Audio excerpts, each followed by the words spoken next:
Hello everyone. 2025 ख़त्म हो रहा है और मैं बहुत एक्साइटेड हूँ। मेरी लाइफ का सबसे वर्स्ट ईयर था और कहीं ना कहीं मेरी लाइफ का सबसे बेस्ट ईयर था, बिकॉज 2024 में I lost my father.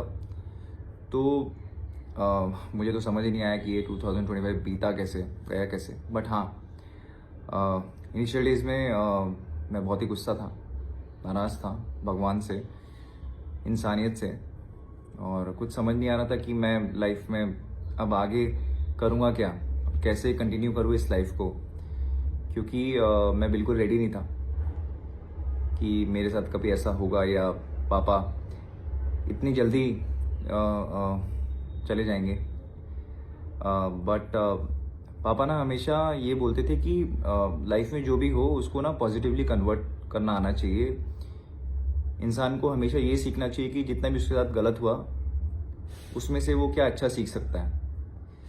But मेरे लिए बहुत डिफ़िकल्ट था कि मैं इसमें क्या सीखूं, कि मेरे लिए तो ये बिल्कुल गलत ही है, तब भी गलत था, आज भी गलत है। तो इस वजह से मैंने शोज़ साइन किए और छोड़ दिए, बिकॉज मुझे लगा कि कहीं ना कहीं मैं अपने बेस्ट परफॉर्मेंस नहीं दे पाऊँगा अपने फैंस को, और मैं रेडी नहीं था। मैं इमोशनली मैं बिल्कुल ख़त्म हो चुका था। कुछ बचा नहीं था मेरे अंदर, ना इमोशंस ना इंसानियत, कुछ भी नहीं, क्योंकि मुझे इस सब पे विश्वास ही नहीं था। मुझे ये सब ना बकवास चीज़ें लगने लगी थी।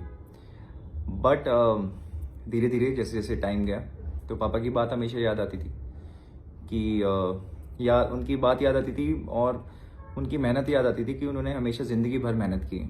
वो 13-14 साल के थे तब से उन्होंने बहुत काम किया, मेहनत की और टीचिंग की। उन्होंने बहुत मेहनत की मेरे डैड ने यार, मतलब मैं बता नहीं सकता हूँ कि वो सिर्फ सुबह काम पे जाते थे, शाम को आते थे, और सिर्फ हम बच्चों के लिए। और तो ईजी नहीं है जो भी उन्होंने किया। तो मैं नहीं चाहता था कि उनकी मेहनत को मैं ज़ाया जाने दूँ। तो ये बात मुझे कहीं ना कहीं खटकती थी। तो 1 साल जब मैं घर रहा, मैंने शोज़ मना किए क्योंकि मुझसे हो ही नहीं रहे थे। तो मुझे बट खुद को रिकवर करना था।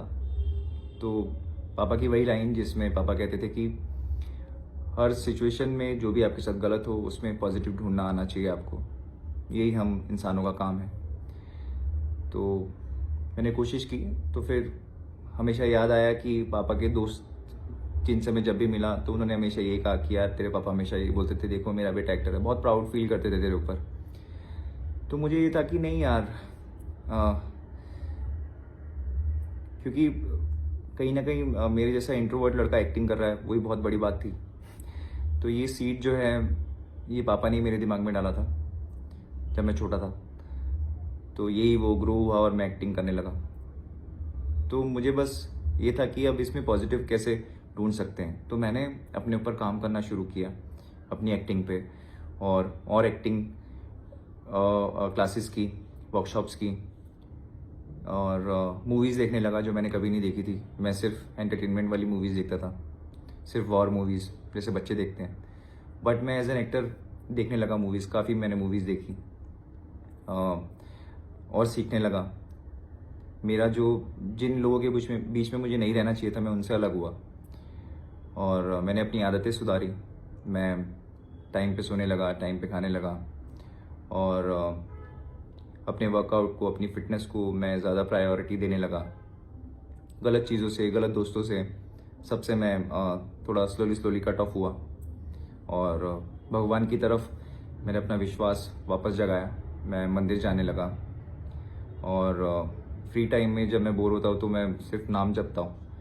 मुझे अच्छा लगता है। हाँ, बोरियत होती थी शुरू में, बट अब अच्छा लगता है। और बस यही है कि मैं यही कहना चाहता था कि मैंने बहुत कुछ सीखा, खुद को इम्प्रूव किया, और मैं और अपने ऊपर काम करूँगा और अपने पापा के नाम को रोशन करूँगा, उनकी मेहनत को ज़ाया नहीं जाने दूँगा। और 2026 आ रहा है एंड आई होप आप सबका भी ये ईयर बहुत अच्छा हो और मेरे लिए भी अच्छा हो। और मैं पूरी कोशिश करूँगा कि अपनी फैमिली का और अपने डैड के सपने को पूरा करने की पूरी कोशिश करूँ 2026 में। और बस thank you, happy new year advance everyone.